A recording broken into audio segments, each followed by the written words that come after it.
Good morning everybody and welcome back to VG Myths, the online internet video game TV show infatuated with the path of least resistance. Scott Pilgrim vs. the World the Game is an intense beat-em-up RPG featuring 7 increasingly punishing levels of ex-boyfriend pummeling action. To keep up with the difficulty, you're practically required to stuff records down your throat to raise your stats, but personally, I think self-improvement is overrated, which is why I'm gonna beat up the entire city of Toronto without learning a single thing. Can you beat Scott Pilgrim vs. the World the Game without stat boosts?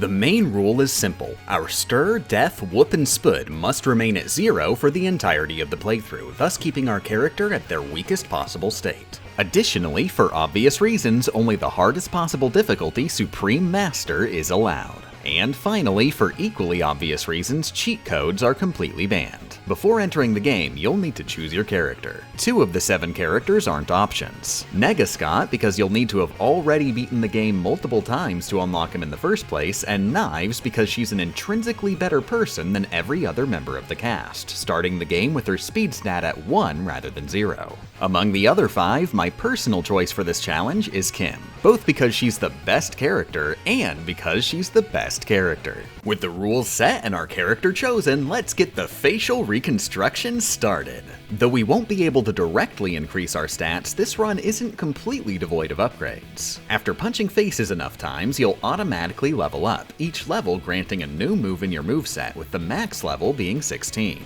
These level ups also just so happen to restore our health and guts points to full. This effectively grants you 15 extra lives to help you progress through the early stages. Stage 1 features the shopping district. Once you arrive here, and once you arrive at a shop in any later level, you'll probably want to enter ASAP. While most purchases increase stats and are thus off limits, a select few offer no stat boosts and will only recover health and guts points. In the first level, I recommend going for the energy drink in mini-marts. It's cost effective, recovers both health and guts, gives you a temporary hyper status, and can be ordered to go. You can hold one to-go item at a time and they're automatically used when knocked down at 0 HP. Since you can directly enter the shopping district after clearing level 1, you can return here in between every level attempt to heal to full and bring an energy drink for just a little bit of a starting boost. The hyper status it gives can also be incredibly useful. Mash an attack button while near an enemy and you'll begin an incredibly long mashing combo. Enemies that come near will be sucked into the vortex, dealing ridiculously massive damage and potentially clearing an entire battle in one combo. Enemy stats in Stage 1 and Stage 2 are at the minimum to account for the player's presumed lack of cash, so with all the free early level up recoveries, both Matthew Patel and Lucas Lee are free KOs. The first stage where effort is required is Stage 3. Enemy stats have reached the point that we can't just blindlessly run through. The more enemies we fight at once, the more difficult the battle will be, since any one of them could rush in to attack at any moment. In my first reckless attempt, I did manage to just barely reach the mini-boss fight against the backstage hallway. We aren't strong enough to break the doors ourselves, and thus we have to rely on Todd to open the way for us in exchange for some HP. Reaching this hallway with a good amount of lives and health remaining is effectively required to pay the toll. In reattempting, I took on a much more methodical approach. When you see a group of upcoming enemies at the edge of the screen, grab any object and throw it directly into someone's face. Damaging an enemy will aggro them even if you haven't technically entered their combat range, baiting out each member of the group one at a time. Singular enemies are much more manageable, especially smaller enemy types that can be picked up. Their generous get-up timer resets every time they're picked up and thrown, so just keep throwing them over and over for an infinite combo. Also, fun fact, these unique bouncer enemies are normally only supposed to be killable in the final group battle of the level. Each KO in the battles prior is supposed to end with them getting a stomachache. But if you lure them away from their first encounter before entering their combat range, they'll despawn instead. This doesn't actually help us in any way, since they still respawn for the later fights, but it's still a neat little quirk. Unfortunately, you can't fight every enemy one at a time, since some wait for you to officially enter their range to spawn in. When forced into a group battle, spam aerial kicks. They're your safest bet to chip on damage while leaving yourself vulnerable as minimally as possible. Halfway through the stage, you can also enter the Leo's Place stand, which offers potato chips to go. At every opportunity, backtrack to refill to full. With the final match against the bouncers complete, you'll start a mini-boss fight against Lynette and Envy. Envy is the more dangerous between the two, but all her her attacks are blockable, so you're not in a rush. You'll probably end up finishing the battle by taking out Lynette, since she constantly leaves herself vulnerable while teleporting around. As long as you have at least 2 health bars worth of health by the time you enter the backstage hallway, you should be totally safe, but it would probably be polite to help Todd break 1 or 2 doors along the way. Upon reaching the boss fight, you've effectively already beaten the level. Todd is one of the least dangerous enemies in the entire game. He barely tries to attack, and even his super duper vegan mode had the vegetables patched out with the Wallace DLC. With Todd KO'd, we hit our first roadblock. The game now absolutely expects our stats to be anything other than literal 0, so enemies hit us like a truck and we hit them like we just got hit by a truck. Before making any serious attempts at Stage 4, I highly recommend you give up, run back to the shopping district, and spend a couple hours punching everything that moves. No Account Video has one extremely useful item, but the store has a very strict policy that no business can be conducted until the late fees of some other loser are paid off in full. After you've spent a couple hours saving up, pay off the fees to gain access to the real inventory. The Mystical Head grants us with 1 extra life per purchase, and is so cheap we'll be making back more than enough cash to refill after every level attempt. We can now easily stock up to 9 extra lives before entering every level, effectively tripling our maximum health. This helps even the odds, but even 9 lives won't guarantee a safe trip through Stage 4. You'll need to be extremely careful, dealing as much damage as possible without making any mistakes. By now, you'll definitely be max level, and thus have access to one of the best moves in the entire game, and one of the reasons I personally chose Kim. Through mindless button mashing, Kim will unleash a never-ending series of slaps, repeatedly hitting anybody stupid enough to walk directly into it, which just so happens to be basically everyone. It isn't 100% foolproof, but with how quickly and easily it deals free damage, it doesn't have to be. Unfortunately, appearing at the end of the train and for the rest of the level are ninjas, who are super aggressive, have a long enough attack range to get through the slaps, and cannot be picked up off the floor, immediately attacking you if you dare try. When entering the Frying Tengu, you'll be wide open. Rush into this corner, start mindlessly slapping, and wait for them to come to you. It might take a while, but is definitely worth it. It's just tight enough a space that they won't be pushed out of the way of the rapid slap, effectively guaranteeing an infinite combo. Also, very luckily, every time I tried this, one of the ninjas got bored and walked away, so you'll only have to deal with 2 of them. Now that they're dead, grab one of their dropped swords. These swords have farther range than the slap, but can be abused in exactly the same manner, dealing way more damage at a much farther range, far enough to safely keep the ninjas at bay. The downside is they break after a while, but since this level is full of ninjas, there will always be a full durability replacement nearby. Also, be sure to grab a chicken along the way.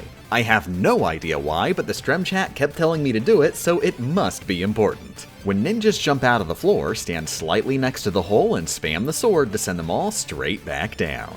For future reference, always keep an eye out for bottomless pits, since any enemy knocked down will be instantly KO'd. While there is a shop in the Frying Tengu, every single item available increases our stats, thus making it off limits. If you're missing HP, there's still another option. If you summon knives, she'll promptly make out with Kim Licky style, restoring 15 health at the cost of 14 guts. Hopefully, you'll reach Roxy with a few extra lives saved up. She's capable of some extremely painful combos that will often bring you to 0 HP immediately. She has a ridiculously long chainsword attack, so stay out of horizontal range and try to land on her with aerial kicks. Even if you don't need to heal, making out with knives might still be worth it just to wait out a particularly dangerous attack. You're vulnerable during the pointing animation, but once knives is officially spawned in, you're completely untouchable. I was a bit too afraid to grab them at first, but your best damage dealers will be the bamboo sticks laying on the ground. Even if she attempts to guard, she'll eventually fail, allowing you to get in a totally free combo.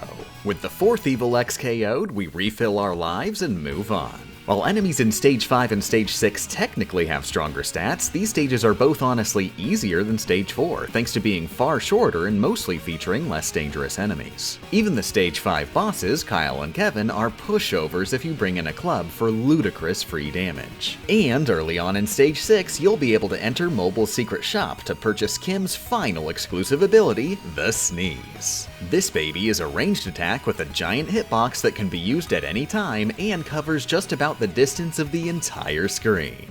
We'll be getting major use out of it immediately in the boss fight against Scott. Scott is absolutely way too dangerous to fight head-on. Instead of fighting fair, keep yourself at a constant diagonal angle and lure him into your sneezes. This doesn't do much damage and can be blocked, but if hit with a sneeze, Scott will immediately be knocked to the ground. He could obliterate you at any moment, but with a careful game of keep away and a couple hundred sneezes, you'll gradually drain his health to 0 for a super cheesy KO. Head back to the shopping district, grab some extra lives and an energy drink, and enter the finale, Stage 7. Enemies are now at their absolute strongest, dealing ridiculous damage with every hit and taking a ludicrous amount of time to kill. Once the elevator ride begins, walk up top, hold the B button, sit back, and drink a latte while watching the dogs shimmer around reality for exactly 5 minutes. For once, this isn't even a silly dumb trick for the challenge run, this is actually legitimately the dominant strategy even in a max stat casual playthrough. Seriously! Your natural gamer instincts will probably tell you that the timer running out is bad, so you'll get into an incredibly grueling battle down the elevator, taking a major beating along the way and maybe barely scraping through.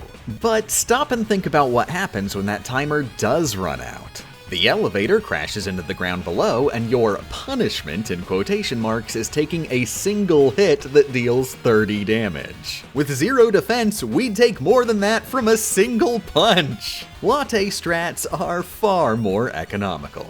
Once you've safely splatted on the ground below, you'll enter Phase 1 of the final boss battle, Super Gideon Graves. Just like the prior boss fights, careful screen positioning is crucial. When he's close by, you can safely chip on damage by wibble-wobbling with diagonal kicks. If the spacing is just right after he jumps to the opposite edge, you can get a big running jump and land on him for a combo.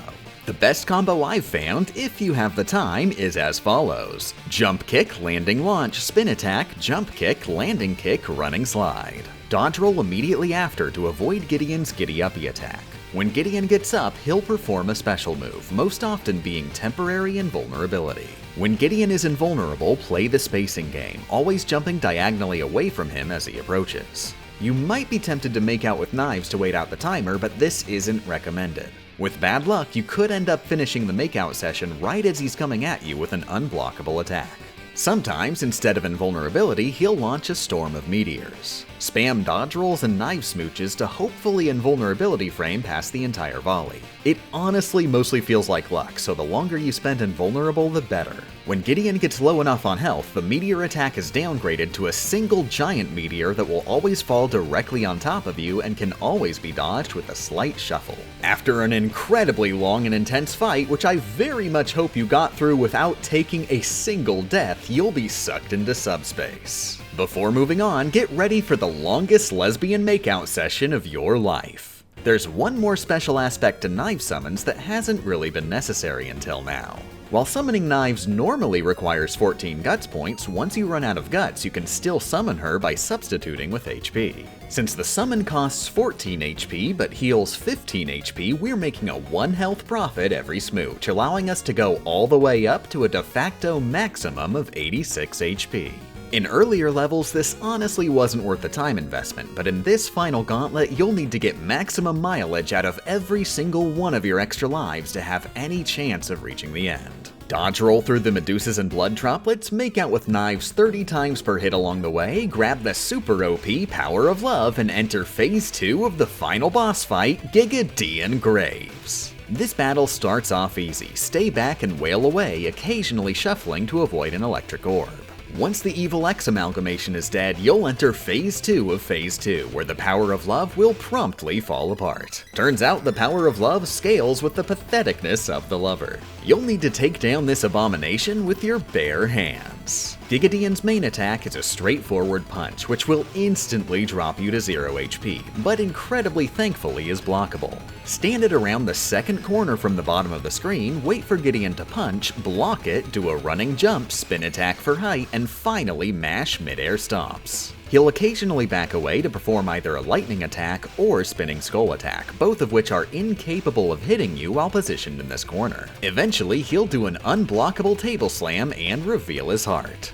for about 2 seconds, after which he puts his arms back up, healing them to full. If you're wondering, yes, Gideon's arms and his heart have separate health bars, and yes, he only actually dies when his heart dies. Since the window to damage his heart is so small and the arms respawn to full health after, we're in for a ridiculously stupid endurance match. You hear that music in the background? If you found the extended upload of the song on YouTube, you would only be hearing it about half as long as you would in a single attempt at this boss fight. Assuming, unlike me, you have a life outside being bad at video games, you'll need to min-max and shave off every second you can. The arms have exactly 240 health, though technically won't officially die until taking a 241st point of damage for weirdly specific reasons. You need to keep careful track of their current health in order to anticipate the slam attack, both for your own safety and to get ready for a combo. Since running stomps deal 6 damage each, perfectly divisible into 240, I use them as a baseline to simplify the math. 40 full damage stomps equals 1 full health bar. Gideon's behavior varies a bit, but in my experience he'll usually stick to punching you unless you do 8 stomps in a row. Knowing this, do only 6 stomps in a row until you've reached 30 total, thus preventing Gideon from wasting time. For the next set, switch to 8 or 9 stomps in a row in the hopes he'll back up for a ranged attack. During this attack, sneeze at him to finish draining the arm's health, guaranteeing the slam attack as soon as he reaches the cliffside, allowing you to get in position in advance. Jump kick below the heart, perform 3 quick slaps followed by the rapid slap until the arms are fully recovered. If something goes wrong, such as my dumb stupid idiotness making me lose count, the backup plan is counterattacks, performed by blocking immediately before a punch hits you. This is obviously ridiculously dangerous, but allows you to anticipate the slam attack regardless of the arm's HP. If the counter deals 15 damage, you're safe. If it deals even a single point less, or no damage at all, the arms are now officially dead and Gideon will promptly slam. After about an hour straight of mindless mathematics, Gideon will finally die, but unfortunately there's still more to the final fight, and it just so happens to come after the entirety of the Technodrome, the hardest challenge this game has to offer. Yet again, I sincerely hope in the last hour and a half you didn't lose a single life, because you've still got a lot of death in your future. You'll need thorough knowledge of every enemy encountered here for maximum cheese potential. Obviously, you should make out with knives in between every battle to reach maximum health. But making out with knives has another special attribute I didn't mention till now. Smooching doubles as an attack, affecting all enemies on screen. Some enemies will simply take a single point of damage, but others, such as Robot 01, have a special stun animation they'll get stuck in. This stun animation is just long enough for us to get in a quick attack and summon knives once again. Since we're immortal while making out with knives, and knives' health restoration is greater than her cost, this is effectively an infinite combo, automatically clearing any fight that only contains stunnable enemies. Shortly down the hallway is a conveyor belt leading into a pit. Stick near the edge of this conveyor belt and spam spin attacks. The enemies will blindly run into you and get knocked down to instant death. The next screen-locked battle features 2 heavy robots. Unfortunately, when witnessing the infinite makeout, these 2 only take damage, preventing the infinite combo. Instead, we'll be using a way less reliable cheese. Perform constant spinning attacks while wobbling above and below the robots to try and lure them to the edge of the screen. Once they're there, just keep up with the spin attacks. Every once in a while, they'll fail to block, and as long as you're doing a spin attack while intersecting with them, they won't be able to hit you. There's a constant risk of them escaping the screen edge to run behind you, so don't let up until they finally explode. Shortly after is an army of BOs. Here I used my own patented technique of screaming in terror while wildly mashing every button on the controller. This has proven to be a far more reliable strategy than rational thought. Next, 2 sets of flying BOs. Their only attack is blockable, so keep blocking until you get the chance to run jump through them as they enter the screen. After is a battle with 2 gunner robots, 1 Robot 01, and 3 decorative turrets on the right. The gunner robots don't have a stun animation, making the infinite combo impossible, so ignore them and try to squeeze in between the bottom 2 turrets. As long as the turrets are up, this area should be completely safe. Now make out with knives to refill any health you lost getting there, and maybe even a couple hundred extra times. Remember, enemies without a stun animation take 1 damage instead, so as long as we're bunkered back here, we can dole out damage absolutely free. Though I do love incredibly stupid and time-consuming strategies, we will have to take a risk eventually. Enemies are only legally allowed to die after falling down, and smooches are incapable of flooring enemies. Perform spin attacks on the bottom turret to blow it up while leaving the other 2 turrets standing, then briefly poke out the bottom edge to sneeze. If you get hit, don't take any chances and run back to safety to smooch back to full. Once both gunners are dead, infinite combo Roboto 1 to finish the fight. Coming up after is a fight with 2 Roboto 1s on a conveyor belt. You can try mashing spin attacks at the end of the screen, but I unfortunately discovered this isn't entirely foolproof. Once both are knocked on the ground, make out with knives to go for the infinite combo. The conveyor will make you glitch slightly off screen, but you have plenty of time to run back on screen and keep the combo going. I also will never have any other time to show this off, but playing around with the conveyor belts, you can turn this into a long-distance relationship. The next couple encounters are repeats of enemies we've already seen before, so you should be able to handle them. Coming immediately after, however, is a set of Albertas. Very luckily, Alberta has a stun animation, albeit one much shorter than Roboto 1's. Don't attempt an attack unless you're already directly next to an Alberta, and always use a dash attack to guarantee a knockdown.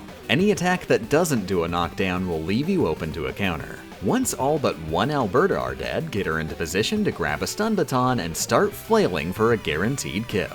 2 flying jetpack enemies will spawn immediately after, so get ready to move. Their attacks have a long startup, so you should be safe wibble-wobbling above and below with jump kicks. After taking out 2 more Albertas standing in the upcoming hallway, proceeding any further will trigger the final Techno-Base battle, and very thankfully we have access to the shop to prepare. The food pill, beef jerky, and E-Tank can all heal you without stat boosts. Buy an E-Tank to go, stuff some beef jerky down your maw, grab an unused stun baton, and run forward. 2 Albertas, 2 jetpacks, and 1 heavy robot will ambush you simultaneously. Our main priority is to break this stun baton over somebody's face. Jump around diagonally and try to get all enemies grouped on one side of you. Once done, reverse direction and flail. The stun baton probably won't be able to get any kills, but it's a major head start. Continue jumping around with diagonal kicks while focusing on the jetpacks. They're the easiest to hit. Once they're gone, wibble wobble with spin attacks and jump kicks. I personally did my best trying to lure everybody into one of the screen edges, but they're all so aggressive I never quite managed it. Luckily, notice there's a stun baton in the bottom right corner. Immediately after dying a painful death, I abused the respawn knockdown time to grab it and start flailing once again. This finally finished off the giant robot, leaving the clones open for one final Licky-style combo. With everybody in the Techno Base defeated, run back to the shop for a refill and enter the portal to finally begin the final boss fight. Gideon Graves Phase 3. Gideon is absolutely ludicrously fast, capable of comboing us to death in an instant, but ever so luckily, he's also susceptible to another infinite combo. Landing a sneeze is always a guaranteed knockdown, and unlike previous bosses, Gideon is incapable of guarding during the instant he stands back up. If the sneeze's generous hitbox is still traveling over him, he'll fall straight back down. If the hitbox isn't over him, however, he'll still be able to block it, putting you in a very dangerous position. I recommend using the sound effects as a frame of reference. When standing at roughly the center of the arena, the proper timing is around when the sound of Gideon touching the ground is playing.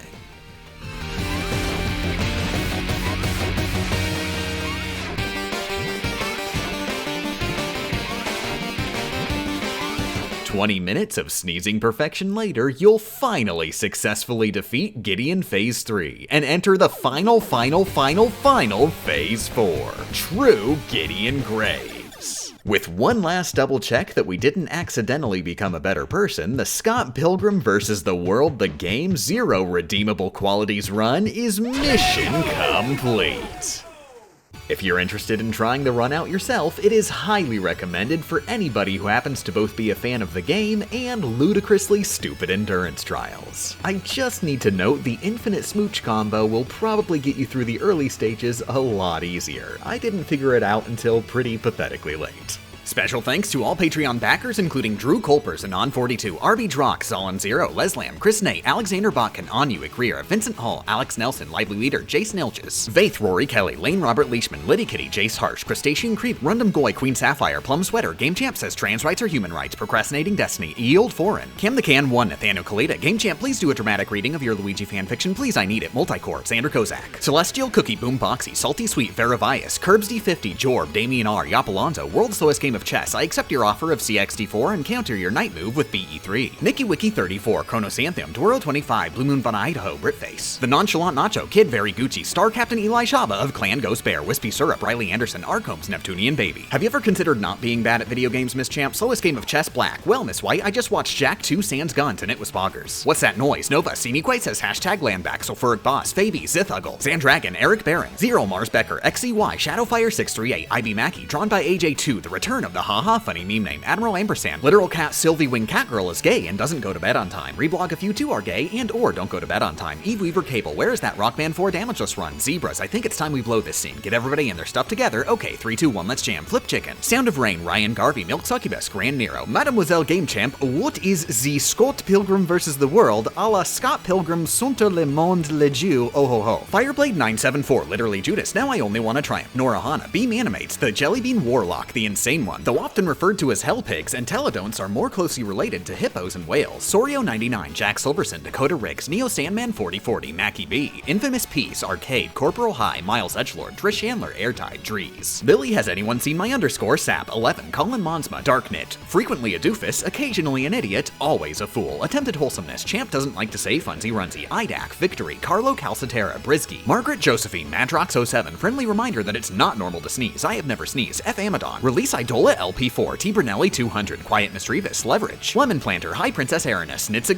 Gamer got to a ringless run of Sonic Adventure 2 before Game Champ did, Fluff System, you may write me down in history with your bitter twisted lies, you may tread me in the very dirt, but still like dust I'll rise. Rekindled by the heat death of the universe while waiting on Game Champ to beat Rockman 4 damageless. Grotchus, Frilly Lily, Durgel, Alex S. Warrior. Game Champ, I am sorry for making you almost swear in your previous video, may you please delete it so I can atone for my sins poll? Supporting Game Champ until Ratatouille 2 is released. Cutie Monica, Nemea, Corporate Enchantress, Maddie Sarenketo, TechGek, Fadooge, Rockin' Stone, T-Jam, Doodlesack 12, Thea of Truth, No One. Oh no, I seem to have dropped my $5 bill. Has anyone seen where it went? My cat requires it for my rent. That hippie gamer, BJ Mashed Potato, is making Game Champ read more and is very sorry. Cody Merchant, Dantastic, Biggest Dickus. We're not sure how, but Game Champ 3000 used video game challenge runs to get meaningful gun control legislation passed. Genduro, Purple Pyros. Robjection would like to inform you that this video contains themes which some viewers may find Robjectionable. Epic, Alston Zell, Pyre the Flareon, Awkward Silence, Stymo, I Pompous, hashtag Girl Moments, Professor Badger, it's colon. Jen the pink-haired cat on Twitter.com says meow, Meadow a Gamer. I am me, 11 Atrium, the firm believer in goat milk supremacy over any other variety of milk. Kaiser, Biohazard, Mr. Orange Fan, Howl's one-handed egg cracking technique, Moomin Biscuit, trans rights are human rights, the Beard Phantom, Brandon Pulask, everyone's favorite trans dragon girl, Aurelia. Well, I'm not just gonna wait with no answer. Does shoving the name Ham Man in people's retinas at the end of a video make it? Basic M, STL of the Wild, Non-Euclidean Duct Tape, Atuzapar, Weishi Linton, Bunno Wild, Ken of Red Lions. AI The Somnium Files is an action puzzle visual novel made by Spike Chunsoft and is better than Danganronpa. The non-binary Eldritch Functional QA Tester, Igni Elegy, Dadswell is canon, Ian Beck, just another person pledging $5 to Game Jam 3000 so she reads my name out loud, it's Lumine by the way, Getsugaru, Lala, Lavender, Witch Among Humans, Love Story Gaming TTV, Miss 3K says Roxy Stone is a rocking gal, Kiercash, shout out to the Horns for Hire Guild of Adventurers. I'm shy, but not like Shy, my name's Cheyenne, but I go by Shy. Grebens 12, Navy Ship, Alguna vez lo ha visto alguna vez y después de usted y cuando lo ha visto alguna vez ha visto alguna vez ha tenido lo has visto. Life before death, strength before weakness, journey before destination, and Gamepla 4. And then also, Lex got this video to release 1 hour early, thank you for the money. Before heading out, if you're interested, just a reminder that there are now 11 total commentary videos available at the $10 tier on the Patreon. Let me know how much this video sucks and how to improve in the comments below. I'm in lesbians with you for watching, and get out of my house.